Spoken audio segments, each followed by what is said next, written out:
If prayer were made of sound, the skies over England that night would have deafened the world.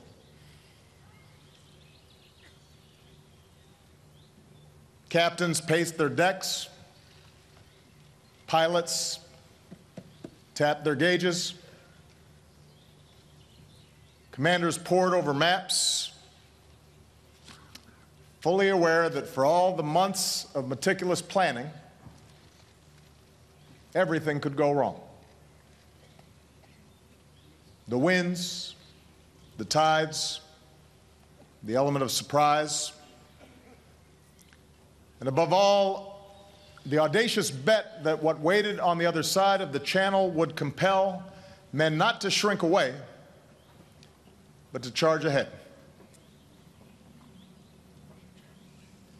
Fresh-faced GIs rubbed trinkets, kissed pictures of sweethearts, checked and rechecked their equipment.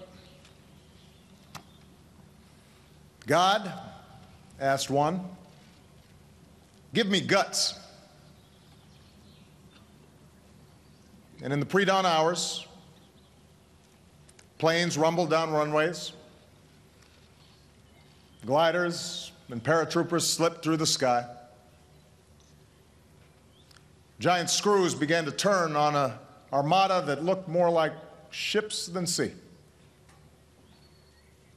And more than 150,000 souls set off toward this tiny sliver of sand upon which hung more than the fate of a war,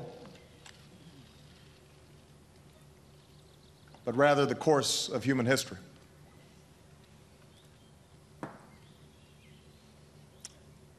President Hollande, distinguished guests, I am honored to return here today to pay tribute to the men and women of a generation who defied every danger. Among them are veterans of D-Day. And gentlemen, we are truly humbled by your presence here today.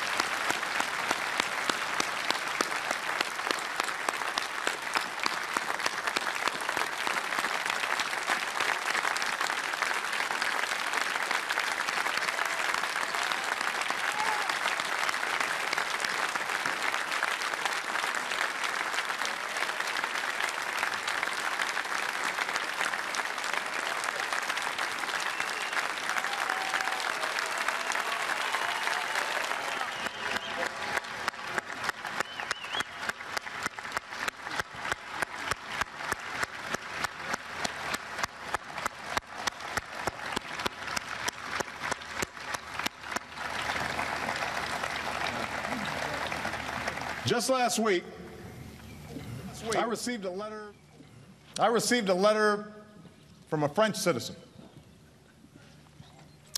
Dear Mr. President and the American people, he wrote, we are honored to welcome you, to thank you again for all the pain and efforts of the American people and others in our common struggle for freedom.